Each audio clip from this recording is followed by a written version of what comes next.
Hello. Thank you for joining us tonight to discuss debris cleanup. My name is Nathan Spangler, and I am the county's recovery coordinator for the Ranch and River fires. We will be taking questions throughout tonight's meeting, and then we'll answer them at the end. So please comment and ask your questions when they come to you. We will do our best to answer them at the end. I also want to encourage you to come see me during my office hours, where I can address your issues one-on-one. Tomorrow, I will be at Spring Valley Community Center from 10 to 1, and on Friday, I will be at Nylander Park in Clear Lake Oaks from 10 to 1.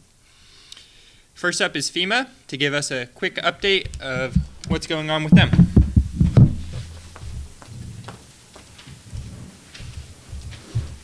Good evening. I'm Edith Lovell, and the Discovery Center at the Upper Lake will be closing on Saturday, September the 15th at 6 o'clock. And then on Monday, September the 17th, it will transition into a disaster loan outreach center for the SBA. That's the Small Business Administration. And the SBA Small Business Administration is for individual loss and business loss. And if you still need FEMA help, the Federal Emergency Management, we will be there with a limited staff of 2, and we will be at the center. Wednesday, October the 3rd is the last day to register for FEMA or SBA. So as that will be at the close of business, we will be closing that center down. And if you have further needs, we have a 1-800-621-3362 number, and it's always available, and that's there to help you. Or you can go online with www.disasterassistance.gov, and we'll be there to help you. Thank you.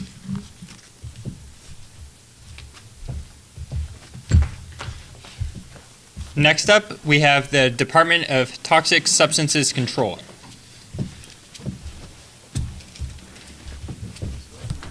Good evening. My name is Michael Pixton. I'm a senior environmental scientist with the California Department of Toxic Substances Control. I'm actually in the field this week and next week with 2 other teams. There were 3 teams total that are basically running around the county trying to visit every single parcel that was damaged by the fire. Either of the fires. Our job is to assess if any household hazardous waste, such as batteries, propane cylinders, any chemicals, fertilizers, pesticides, etc., that were not completely consumed in the fire, are left. Also, if there's electronic waste that burned, computers, TVs, things like that, and they're not completely disintegrated, then we'll pick those up as well. Basically, our job is to remove the highest hazard, the most immediate threat to human health and the environment. We'll remove that free of charge to the property owner, haul it off, make sure it's properly managed and disposed of. And that clears the property for the next phase, which is Calrecycle's debris removal program. Or if the property owner wishes to not do that program, to hire a contractor themselves, they're free at that point to consider it as an option. If you have any questions, as I said, I'm in the field. My cell phone number is area code 510-589-2981. Feel free to give me a call through the next couple of weeks if you have questions. Thank you.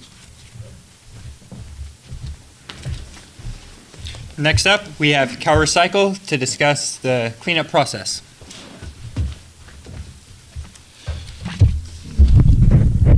Good evening, everyone. My name is Wes Minderman. I'm a supervising engineer with Calrecycle, and I'm here to discuss the beginning of the recovery process tonight for both the Mendocino complex and the Pawnee fires.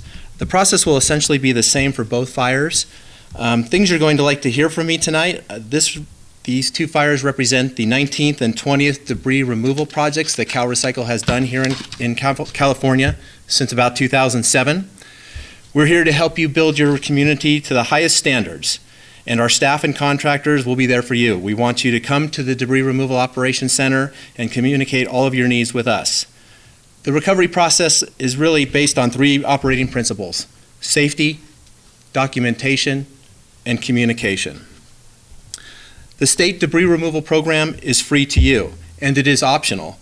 However, if you do not participate in the program, you will be responsible for cleaning up your property to the standards established by Lake County. The debris on your property is a threat to public health and safety and the environment and must be removed carefully.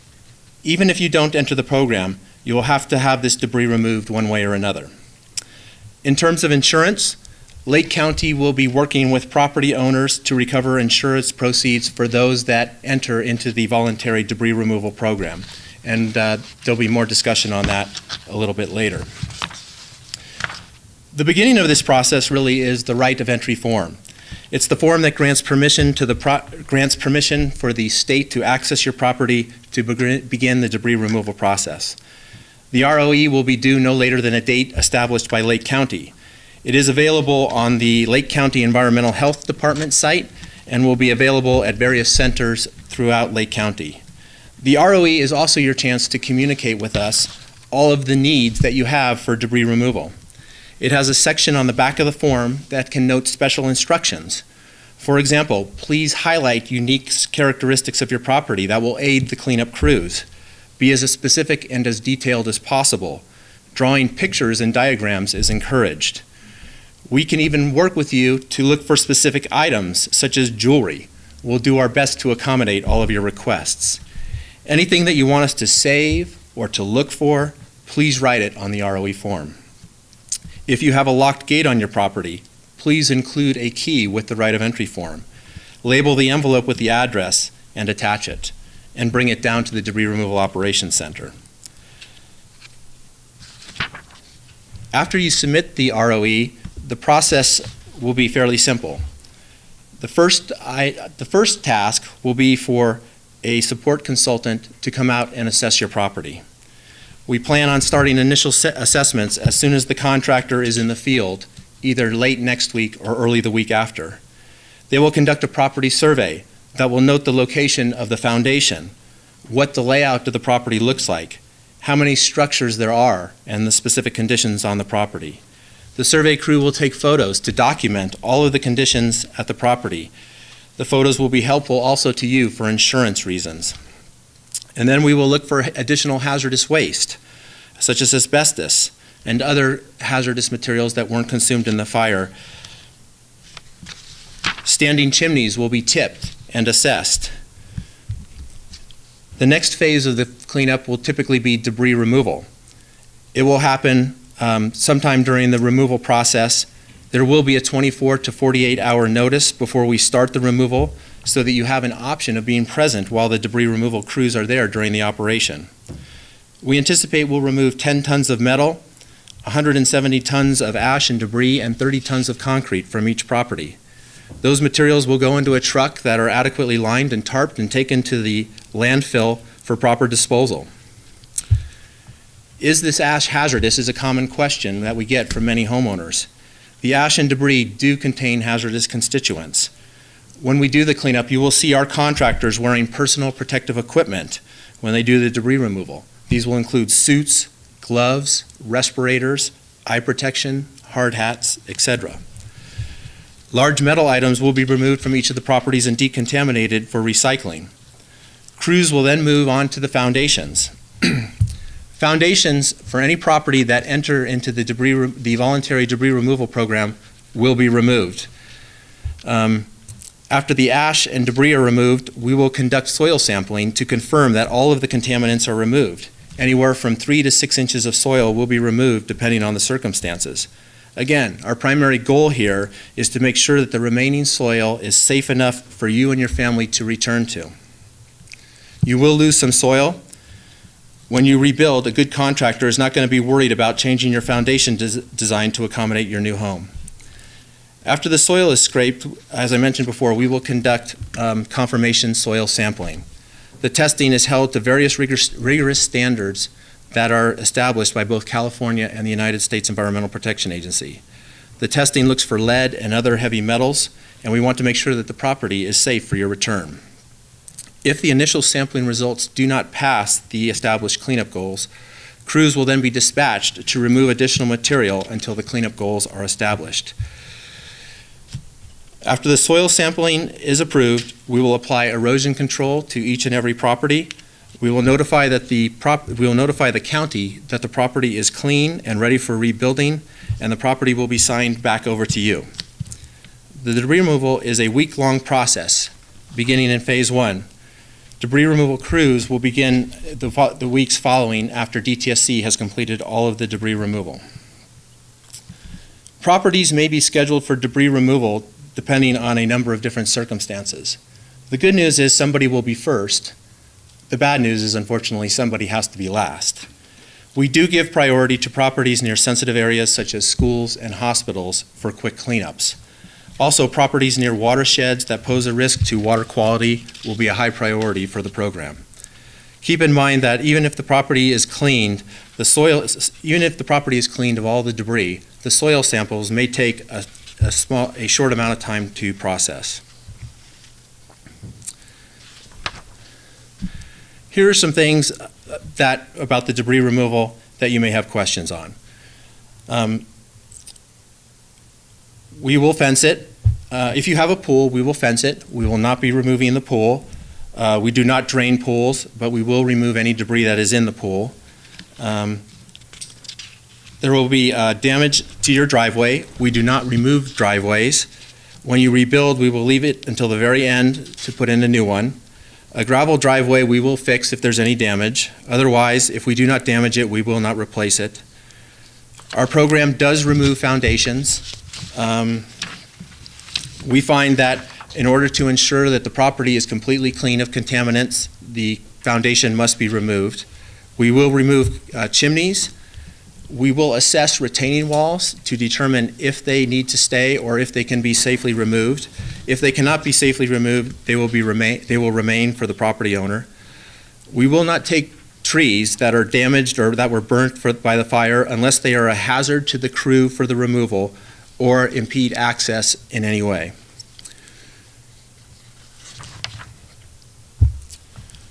I think the important thing here to remember is the process here begins with the right of entry form. We would like, if you have any questions, we can address those tonight, or you can come to us at the Debris Removal Operations Center to discuss any aspect of your property cleanup. We will make mistakes. Don't worry, we will fix them. We have a damage form on the ROE that you can fill out, and we can assess that on a case-by-case basis. And really, that concludes my presentation on the debris removal part of the cleanup. Thank you. Now, Environmental Health. Director. Good evening, Jesse Kang with Environmental Health. Michael and Wes make my job really easy. They explain the two phases. Oh, I'm sorry. Start it again. So fire debris removal process, two phases. Phase 1 still going on. Michael explained in detail. And phase 2 is the major part of fire debris removal, which Wes gone in detail. So I'm going to really stress that we need those ROE as soon as possible. Phase 2 will not start till we have ROE. So it's my very stress. Get your ROE as soon as possible. We have on our website of Environmental Health. You can also call us at 707-263-1164. We can help you to fill out ROE. If you have any other question, we can help you with that. You can also go on our website. We have a really good frequently asked question, which very detailed talk about ROE and other aspect of fire debris removal. There's another aspect we like to touch on ROE, that is the insurance part. Because some folks who don't have insurance or folks who have insurance, how it will be handled. So James will go in detail how the insurance part will be did. Thank you, boss. James Scott, Lake County Environmental Health. So a lot of people ask about the questions of how much does it cost for debris removal. The cost to the property owner is set based on the level of insurance that the property owner maintained. So property owners will be expected to pay the amount declared on their insurance policy that is designated for debris cleanup. For example, if a policy allows for $5,000 to be used for debris cleanup, then the cost of the program will be no greater than $5,000. For property owners with no insurance, who have no insurance, then the cleanup will be conducted at no charge, which is a really big win for a lot of folks that don't have insurance. I always tell people that whatever they do with their insurance company, get in writing the exact max payout for debris removal from the insurance company in writing. And then when the insurance company pays you that check, it's usually one check, and you save that portion associated with debris removal, separate it out for the day that when the bill comes and you can submit your paperwork and payment. So that brings us to how does the insurance reimbursement work? Participation in the county state debris removal program requires property owners to forward only proceeds received specifically for the purposes of debris removal to the County of Lake. This second part is, depending on the type of insurance, property owners may need to obtain, in some cases, a bid proposal for a licensed contract to establish the payment of debris removal. But the graciousness of Calrecycle program will have no cost to owners above the amount specified for cleanup in the insurance policy. It is critical to work with your insurance company agent to determine the exact amount what is declared for the cleanup. And I will add one additional bit of information. My boss, Jesse, had talked about those rights of entry. Very important to get those flowing early on so that we can process and at the DROC, or Disaster Recovery Operations Center, so that we can get those lined up for debris removal process. Now, for those folks that decide not to join in the program that's offered or explained to tonight, there's some folks that want to do private cleanup. They have to meet the same best management practices and activities on site, and that includes the transportation of the waste, the erosion control, the soil sampling. All those will need to fit the same mark as the private. And we've had some problems in the past with illegal dumping, and I want to make sure that people know illegal dumping will be prosecuted to the full extent of the law. And we hate to see it that way. There's also a component where some folks don't want to do anything. They don't want to do private cleanup, and they don't want to take part of the state county program. We do have, in some cases, abatement process for those who do nothing, which we encourage people to do something. Don't just let it go like it is. So that's all I have to add on that. Thank you. I would like to add one step on ROE. Our sunset date is September 28th, so I'll urge to get your ROE as soon as possible. Thank you.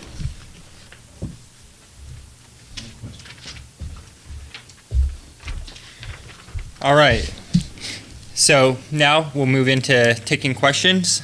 If anyone has them, please comment on the Facebook video, and we will address them soon after. I also want to make a comment. We understand that there are many questions and concerns regarding trees and the removal of them. For questions on them, we would like to encourage you to call the UC Davis extension at 707-263-6838. I also would like to reiterate that I am available for office hours tomorrow at the Spring Valley Community Center and on Friday at Nylander Park in Clear Lake Oaks from 10 to 1. You may also call me. My cell phone number is 916-521-7108. And now for a question. The Disaster Recovery Operations Center is located at 818 Lakeport Blvd, next to the Lake Family Resource Center. Do we have more questions? What is the expected completion date for all property cleanups? Jesse, would you like to, or Wes? So the question is, what is the expected completion date for all property cleanups? Right. I'll repeat the question. So For those of you watching the video this evening, the question that came in via Facebook was, what is the expected completion date for the property cleanups? And really that's going to be a function of the number of right of entry forms that we get. Calrecycle right now is securing the contractor resources to perform these cleanups. We anticipate we'll have our support consultant on board and deployed out to the county next week to begin the assessment process on those properties that we received right of entry forms for. We're also in the process of securing the actual cleanup contractor that will be doing the debris removal. That contract will be secured or awarded sometime next week. If we have enough right of entry forms and if we get the initial assessments done, we will probably be looking to roll out those cleanup crews beginning the week of September 24th or the week of October 1st, depending on what Lake County and the Office of Emergency Services wants. We would hope that we could clean up most of the properties during the month of October. But again, it's going to be a function of how many properties come into the program, where they are located, and how long each property takes.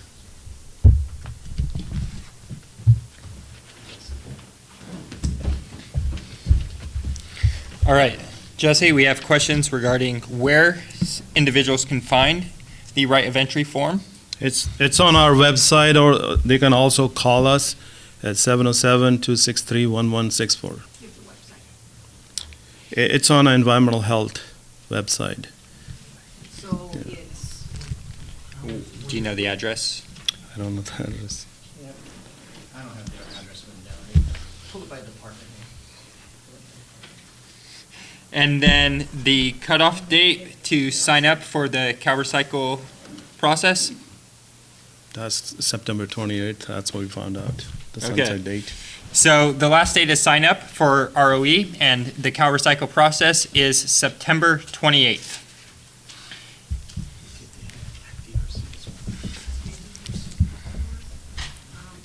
Nathan, what time will you be at Spring Valley Community Center tomorrow? Repeat the question, and will you have ROE forms? There was also a question regarding where my office hours will be this week. I will be at the Spring Valley Community Center tomorrow from 10 to 1, and I will be at Nylander Park from 10 to 1 on Friday.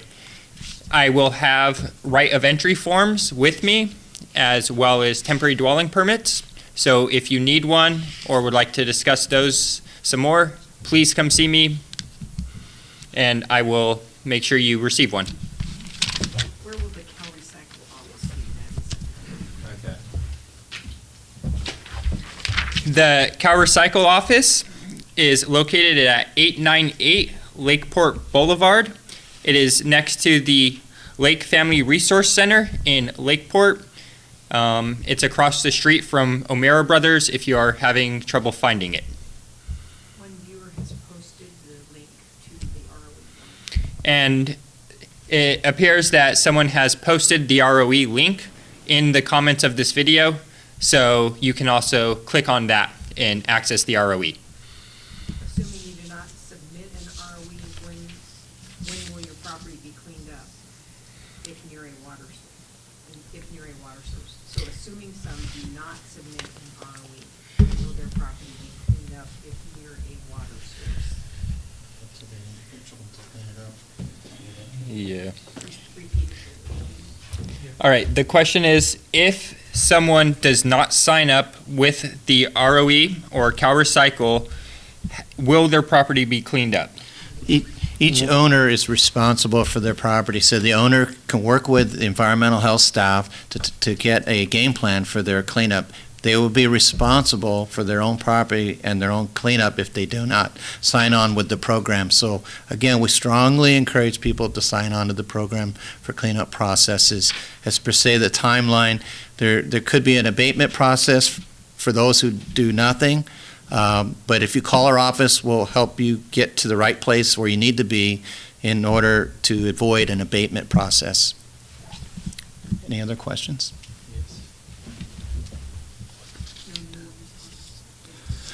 So there was a question about what will be done with piles of cut down trees at bridges, and specific a Quail Trail Bridge.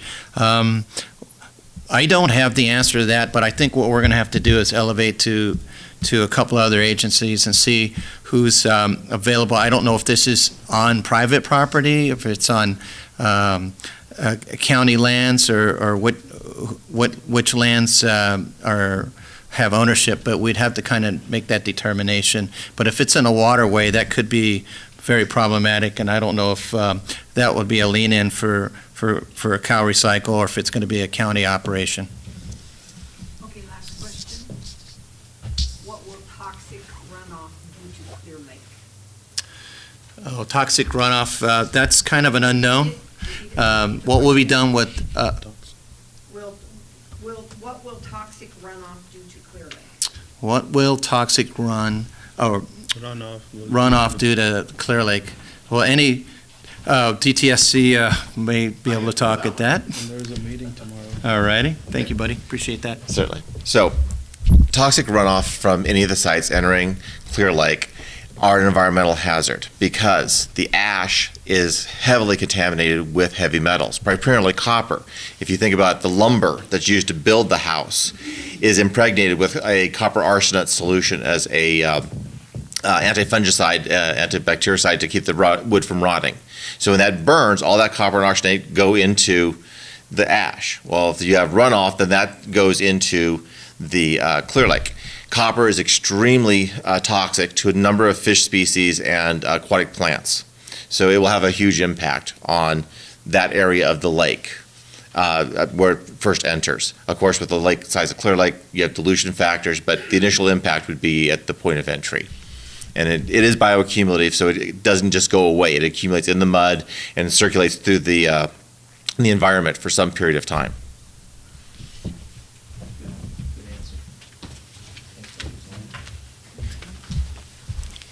Thank you for joining us this evening. If you have additional questions or concerns that were not addressed, please come to my office hours or give me a call at 916-521-7108. Have a great evening.